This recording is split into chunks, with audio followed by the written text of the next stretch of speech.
The phrase that was given to me from somebody, again, who had been in parapsychology for 30 plus years, was that the phenomenon has a godlike quality to it.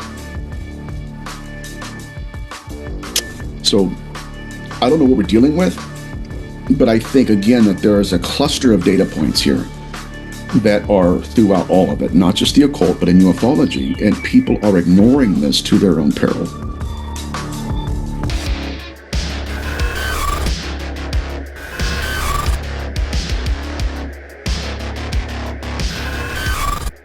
Welcome back. I'm here again with Nathaniel Gillis.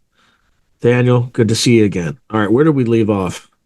We're talking about the Collins Elite, but... Yeah, the theory that at least some of these beings are a species of practitioner that could be formerly human, and that they were and are furthering their own existence by creating bodies to inhabit so that they could continue their research and their mystery school. So that's a theory that I'm really leaning towards, because I think there are a lot of data points that go unanswered, and that hypothesis answers them all. All right, so this is why there's certain genetic lines that they target and things like that. Mm-hmm. Yeah, and throughout all of my research, I kept realizing that there was kind of like a hidden pathology. Like, it wasn't that these beings would breed with anybody. They would literally breed with one mother, and then they had to keep the bloodline intact. And so then they would start abducting the daughter and monitoring her fertility. And the same thing that happened to the mother happened to the daughter. And it wasn't until I started noticing that once the individual had a hysterectomy, there was no self-replication. The phenomenon would kind of leave them alone. And so, in early demonology, people called that a familiar spirit, because they just thought, okay, it's just haunting them. That's the earlier understanding of the hitchhiker effect, where, okay, yeah, it goes from one generation to the next. But that's what we call pathology. And what I'm realizing, brother, is that in most fields of research, even in, the poltergeist activity, that these aren't mindless, unguided processes, that there is an intelligence behind them. And to us, it looks random, but they're not. It's almost, again, it's a methodology that's hidden from us because we're not really designed to see them. We're not even supposed to, I should say. Like, I was having a conversation with the producer the other day, and we get to talking about some of the work we're doing. And, like, the point that I made was, like, even some of the words that I've been trying to use, I couldn't use them anymore because the phenomenon had stretched us out of that vocabulary. And so I literally had to create new words, a new vocabulary, just articulate what I thought I was dealing with. And that's where necronetics comes in, and ectoman, all that weird stuff. And then, like, both of us came to a realization, like, perhaps the reason we don't know how to talk about some of this stuff is because we're not meant to. When the United States and China clash, the world will never be the same, especially when forces beyond reality threaten to intervene. What if the United States went to war with the People's Republic of China? How would these rivals fight for supremacy on land, sea, air, and across the stochastic streams of time? What wonder weapons would be unleashed? What horrors would emerge from the irradiated sludge of the South China Sea? What heroes would rise and forever change the course of history? Tread into the deepest and darkest dimensions of the multiverse, gaze through a kaleidoscope of fractured realities, and bear witness to the disturbing visions of World War III from today's greatest minds in science fiction, fantasy, and horror. Weird World War, China. Available now from Bain Books at bain.com. We're not meant to know about it.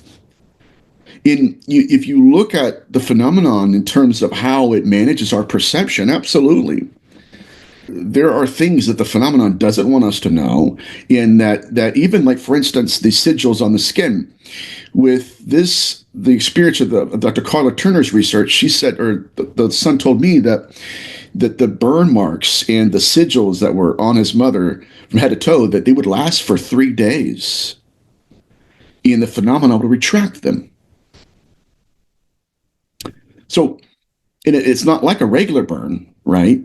Yeah, they're just 3 days, and it's gone. And so what I'm leaning more towards is that there is a dimension to our species that we are ignorant of, that the phenomenon is manipulating and harassing and initiating. And I'm going to go into some case studies here to kind of hopefully tie some of these loose ends together. But there's a reason why George Hunt Williamson was employing the Ouija board to contact extraterrestrials.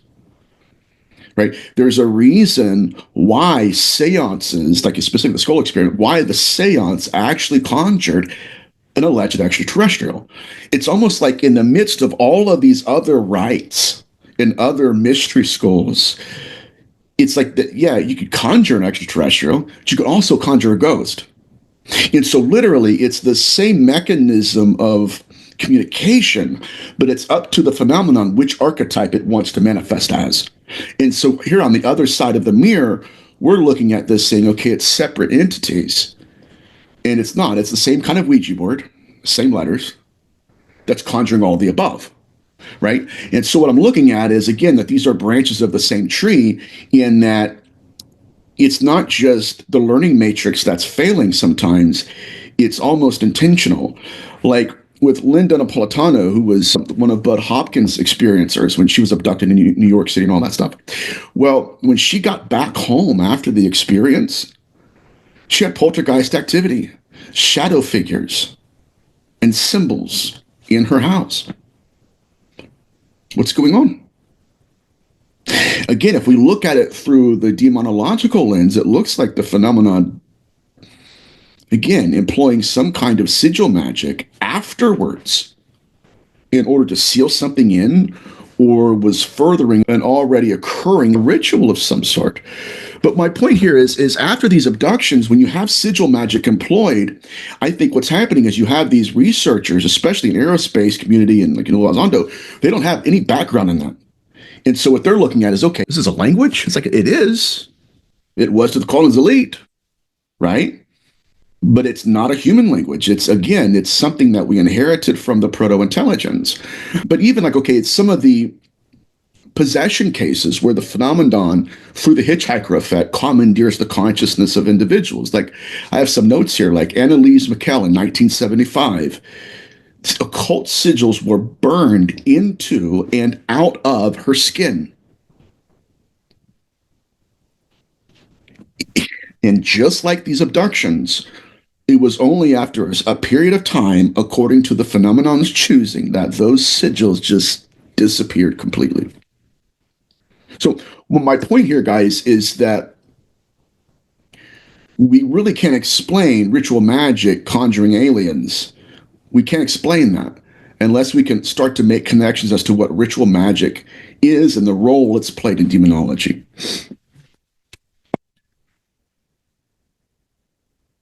Now, I know it sounds crazy. Well, it comes to the Collins elite, though. Whoever the inheritors of that program are, they've been co-opted by, sounds like, the phenomenon. And I think, how do you think they've evolved since? I know you've asked me that a billion times, and I keep, my random ADHD nature. I think that there are remnants of the Collins elite still present. A lot of them have passed away, but when people ask me, well, how can you prove the Collins elite's real? It's like, well, that's just a term. If anybody knows our federal government, especially with this subject matter, they could just scrap the term, but keep the research, keep all the data, right? Everything they've collected and the case studies, just rename it, get more federal funding. So I think they're still present. But in terms of the group that they were researching, it's evolved to the point where it's no longer behind the scenes. It's right in front of us, open, right in front of us, hiding in plain sight. And I think it's taking other, like, even Diana Walsh-Pasuka, in the Sean Ryan interview, was fascinating, but she said that these aerospace scientists, physicists, they approached her because even beyond the scientific method, what they were encountering was something more along the lines of poltergeist activity, something more along the lines of malevolent hauntings. Even Jay Stratton, and this is another key point, that even Jay Stratton, who worked with ATIP, I think it was with Lou Elizondo, him and his wife, like when he was doing his research, the phenomenon was hitchhiking. and it was following him at his house. I think, if I'm correct, and I could be wrong, but I think he was the individual that was working at Skinwalker, and then he got a phone call and all that stuff from his family at the house. My point here is that the phenomenon began to manifest in his personal space.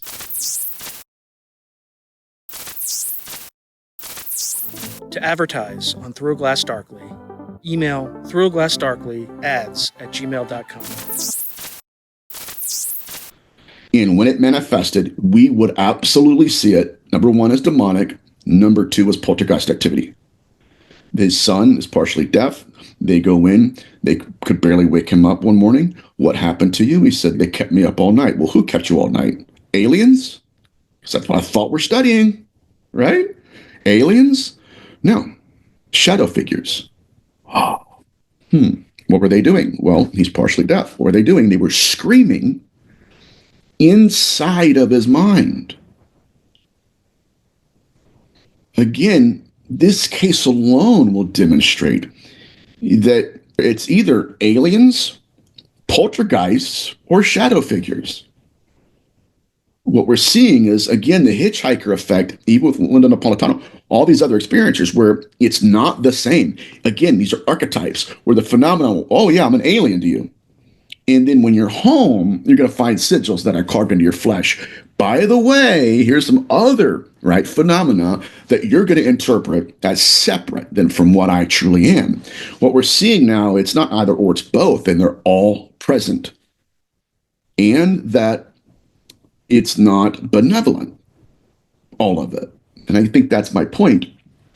But with respect to the Collins leading the conclusions, I think we're still in the same boat they were. They had such a profound ontological shock, right? Again, placing Sunday school dogma on the scientific data, they realized, I've got to go back to something. And if you watch Diana Walsh-Pasuka's interview, she said that was after a certain period of research that Tim Taylor said, I got to have a religious conversion. Whatever this is, I thought, right, it's this. But once we started contacting it, the hitchhiker effect bleeds into lives, and you start to see the phenomenology behind it. You don't think that was an act? Like, to me, it seemed so fake, this quote-unquote religious conversion, that my takeaway from that was that he was just trying, I mean, he's a spy.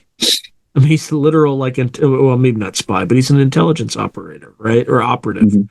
So he's trying to, in my opinion, was trying to ingratiate himself with the Catholic Church so he could have more access to the archives. He's a slippery guy, and I'm not trying to, that's not libel. I mean that, in terms of, I don't know who he is and all that stuff. It's hard to quantify. Right. But what struck me about that was the kind of revelation, again, that the Collins elite had at the conclusion of their research was I was Presbyterian, or I was Church of Nazareth. I never had anything to do with God. I mean, I was in name only. But whatever they were realizing pushed them back, if not towards the ancient understanding of angels versus demons, if not that, towards literally going to a physical church and saying, hey, I'm going to dedicate the rest of my life to God. And it wasn't because, okay, I love God so much. It was like, I'm afraid of them. Whatever that is, I don't have an answer as a species. I'm going to go the only direction I can. And so that's, if you take that and you compare it, contrast it to some other whistleblowers when they said that this would kind of upset the apple cart with respect to religion, it's such an ontological shock. We're still in the same space, right? Where whatever this is, it could create physiological constructs. It is employing ritual magic. And it doesn't seem to wear the moniker of horns and hooves. And we can't quantify that. So it would kind of destroy the religious understanding of what it is. It also messes with the scientific paradigm, too. Oh, yeah. It makes no sense at all, brother. Even the physiological constructs aspect of it, it starts to push us into the direction of falsely interpreting reality. It's like these out-of-body experiences. Years ago, I was selling lawn care, and I may have told you this, where I sold lawn care to a near-death experiencer, and she had a crack, like a scar going down her face. And I'm just talking to her. She's a very nice lady, but she shares her story with me. I said, what happened, you know? Because she was trying to tell me anyway, so I figured I might ask. She said that she was an EMT, and so one night she got a call, and she's in the ambulance, and she hits a patch of black ice. She's ejected from the vehicle, and she hits her head on the concrete wall in the middle of the highway, and it dissolved all of the tissue, the soft tissue, holding her brain intact. And she said right now, she goes, if I tripped and fell, I'm most likely going to die. I would go into seizures, and it'd be really bad. And so I said, then, like, did you see anything? She goes, yeah. She goes, when I was out of my body, she goes, I went into a different world. And she said that my deceased father was there, and there were callers present that I didn't know existed, the smells that I had never smelled. And she said it was amazing. And I didn't want to come back to Earth, you know. She goes, I knew I was pretty bad, you know. She goes, because before the near-death experience, she was going in and out of consciousness. She knew she was hurt bad. She said, my father told me, you have to go back. It's not your time. And number two, that you need to be there for your boys. And she said, Nathaniel, hand to God, she said, I didn't have my twin boys for another decade.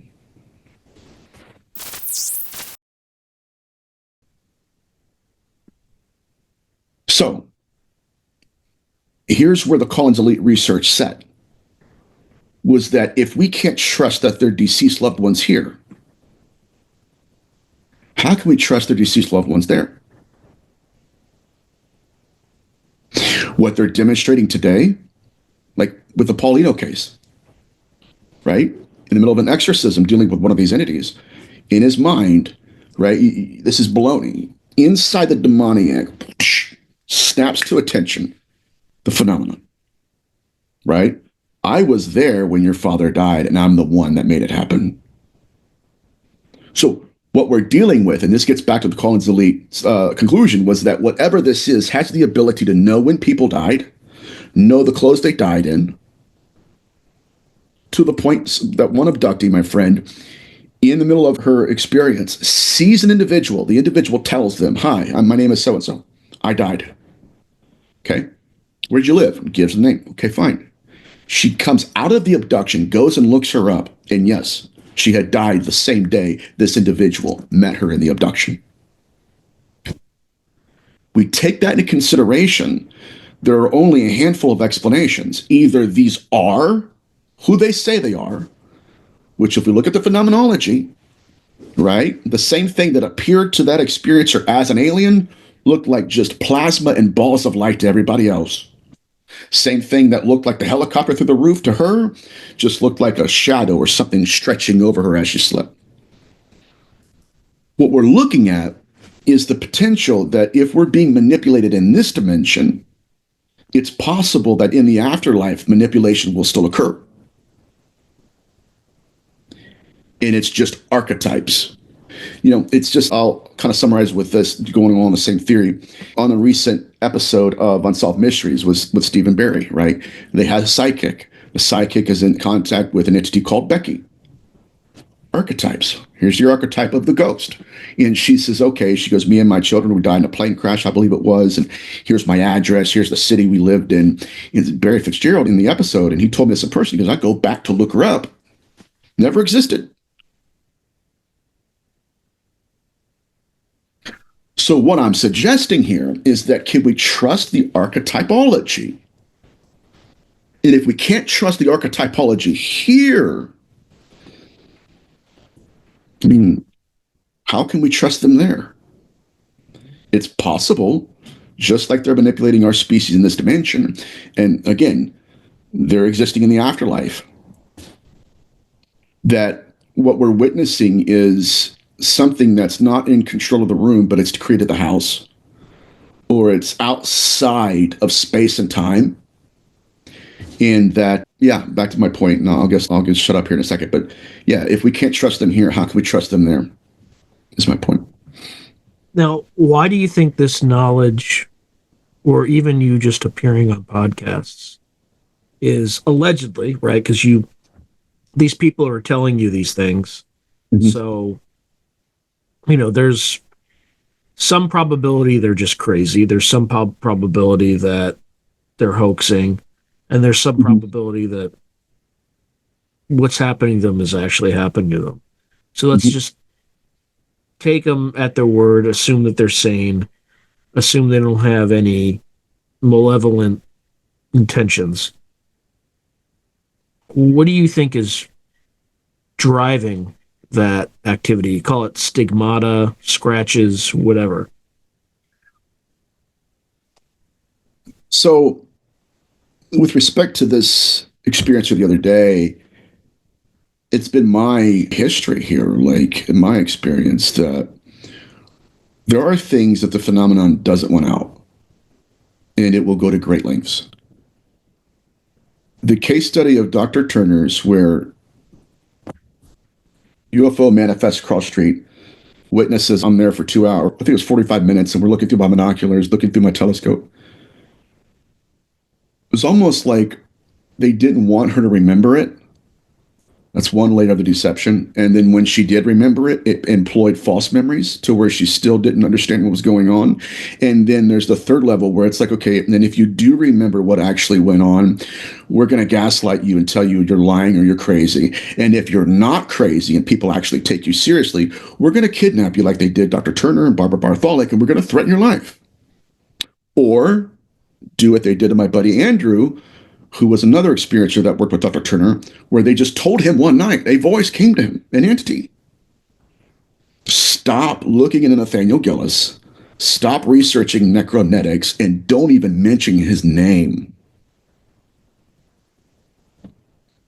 Why? Because there are people that are collecting data sets to where they're pushing the narrative in a more correct direction.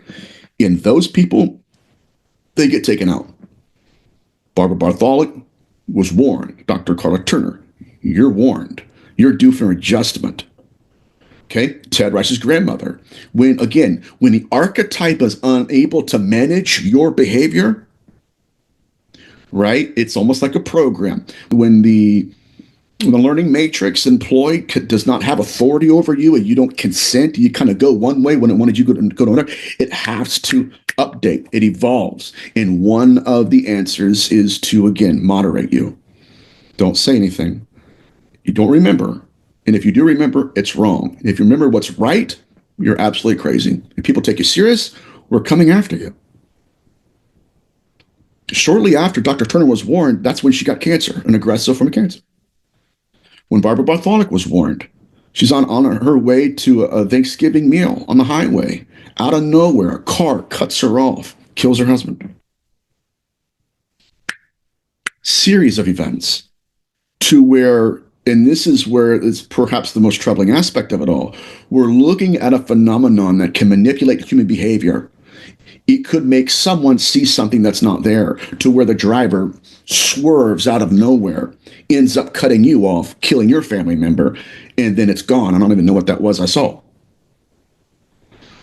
The phrase that was given to me from somebody, again, who had been in parapsychology for 30 plus years, was that the phenomenon has a godlike quality to it. So I don't know what we're dealing with, but I think, again, that there is a cluster of data points here that are throughout all of it, not just the occult, but in ufology, and people are ignoring this to their own peril. All right, I'm going to, still same topic. Okay. There was a book you received, I think, a few weeks ago, from like some random source. About Lamb. What's that all about? So, yeah. This is very strange territory. I mean, not it's related to this egg crap too, right? Yes. So, a compendium, it's fascinating. It's a compendium written by Lamb practitioners. Someone had compiled the experiences these practitioners are having with this entity called Lamb. And it's highly evolved. It's not just the, it's not for the uninitiated. Lamb, by the way, for people who don't know. Yeah. He is the Enochian entity that incarnated to Aleister Crowley after performing a ritual. And I'm talking 30 of these sessions performed by different magicians. And over and over and over and over again, they're being told that lamb is in the egg.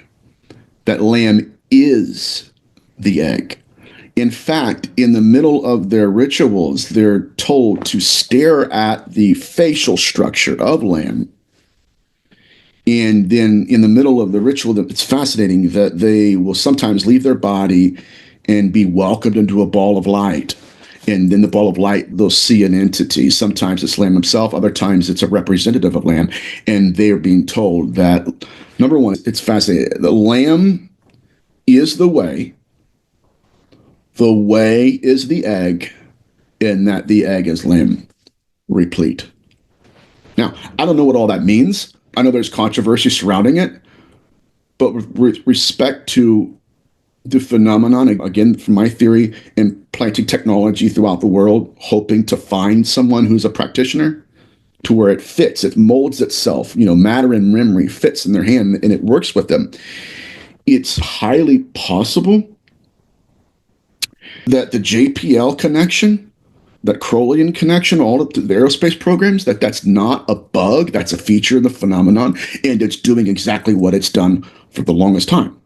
Is now we have alleged, oh yeah, by the way, that's an egg. Really? Yeah, I think that may be what's going on, where even some of the UAPs that we're seeing are not designed for us, that again, they're seeding us, specifically designed for practitioners who would have an understanding of what they're looking at. Imagine that, my friend, right? Real quick. Imagine that if you're a lamb practitioner, right? And you're tied into JPL and aerospace technology, and you're also, you're into this, and you're told, hey, by the way, the egg is the way. And then all of a sudden somebody comes out. I'm telling you, man, somebody comes out. Oh, by the way, hey, we had this egg UAP. What the hell is that? If that was me, I'd be like, okay, we have a problem here. All right. So speaking of the way, what is the way forward in all this? I think the research needs to be rooted in phenomenology. I think that phenomenology is the only answer to testing the archetype. And then once we bleed through that, now we're into its most manifest pathology, which that would be the late Dr. Carla Turner's last research would be, right? What are these sigils? Do we have a frame of reference? How are they used in ritual magic? And that would incorporate hauntology, demonology, and ufology. We would need parapsychologists into homes of malevolent hauntings and say, okay, what do you remember, right? The experience, what do you remember? What did you guys see? How does this even work? But right now, if we just have strictly materialists who have no understanding of this, don't even care to, right? Don't even have the discussion. It's not worth it. It's just nuts and bolts. Then what we would have is the phenomenon escaping our awareness, carving sigils again from head to toe. And then people go to conferences and say, there's nothing to see here. It's extraterrestrials employing ritual magic. I call baloney.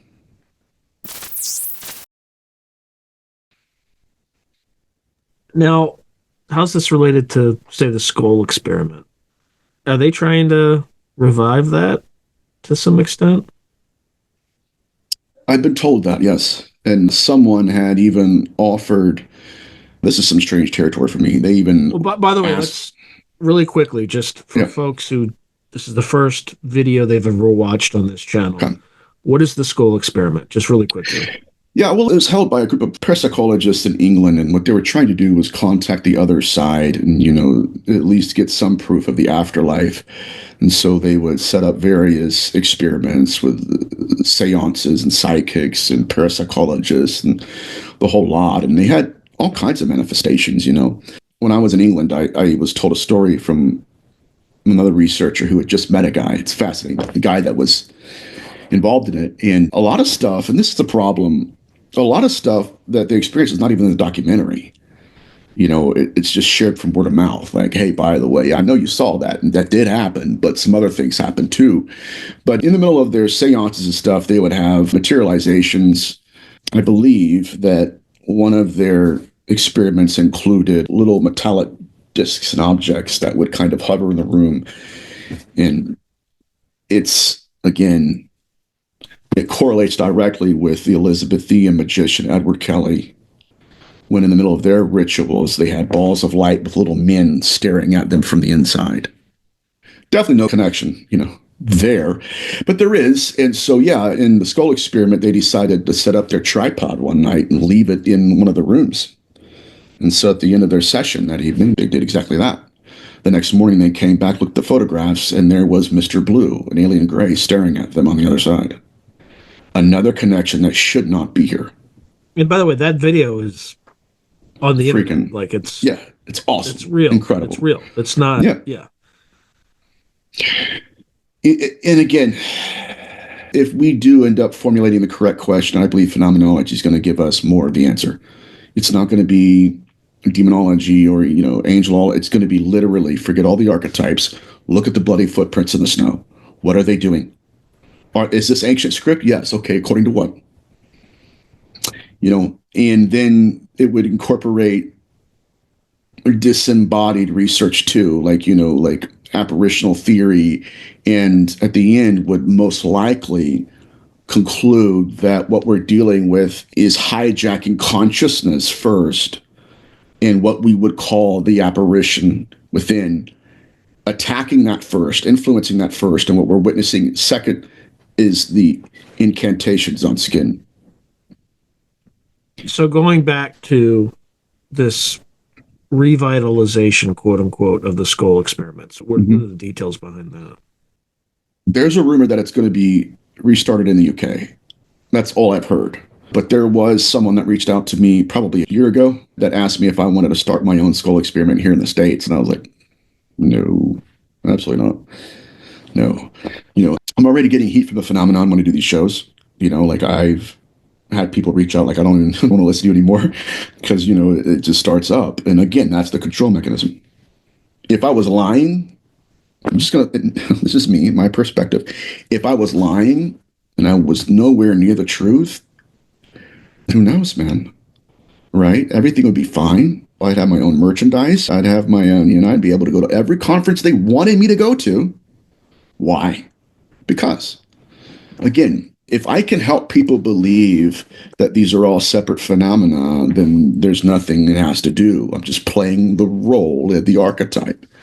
But if I'm out there pushing the beast back in the darkness like others, that's when the phenomena, and I'm not talking, it's just me. Everybody that I know that's in this kind of research is getting this. Once you start poking around, you're Mr. Truman in the Truman Show, in the scene, when he's starting to find out that everything is an archetype, that nothing is real here, in that there is an intelligence out there that is literally controlling human behavior so you and I don't know where to look. He's in the grocery store. He sees the structure. He sees his reality as it has been fabricated around him. And yet he also sees someone behind the scenes. So he's pushing people out of the way. And every time he pushes, here comes another archetype. Hey, what are you doing here? I need some advice. I'm going through a lot. Can we talk? No.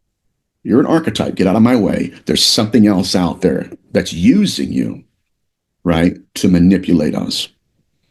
So that's where I'm at right now. Any final words for the audience? Yes, that in the midst of these scarifications, they themselves defy science. They are supernatural. They're not just under the skin to the surface. But when they are removed, they're all removed. Just like the missing fetus, it's gone. Just like the possession cases in the debunked phenomenon, the missing fetus, and the possession, both gone. So they're not even operating almost like scientifically. It's something supernatural. And I think the only connection we're making now is that through the archetypes throughout history and the fact that there is ritual magic employed. And that's all I have for you. All right, brother. Always a pleasure. Thank you, sir. If you enjoyed today's video, please hit like and subscribe, and also hit the notification button so you can be notified whenever I post new content. Thank you. Now, if you're enjoying the channel and you want to support it, there are several things you can do. In fact, there are 5 things you can do. The first thing you can do is just buy my books. I got plenty of books out in the market right now, and I would prefer that folks buy a book rather than giving me direct support, because they get something out of it. They get a real tangible product. The second way you can support me is by becoming a member on YouTube or becoming a patron on Patreon. And just go to either site and it'll explain everything.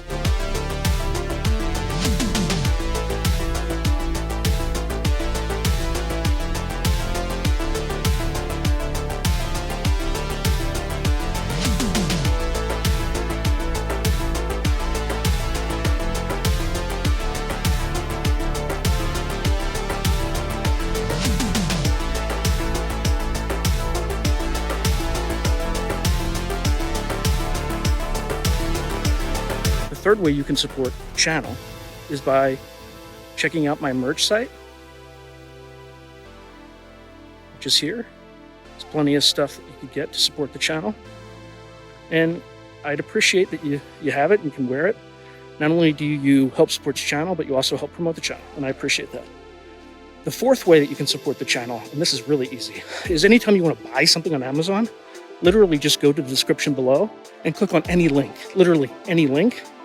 The channel gets a cut of that, and it costs you no extra money. You just go through the link, as I'm part of the Amazon Affiliates Club. The fifth and final way you can support the channel is through donations. Now, I don't prefer these because it's more of an expression of gratitude, but you don't really get anything out of it as a subscriber to the channel.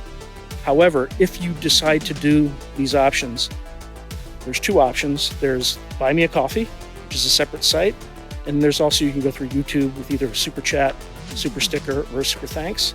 Again, I prefer Buy Me a Coffee because that organization takes less money than Amazon does.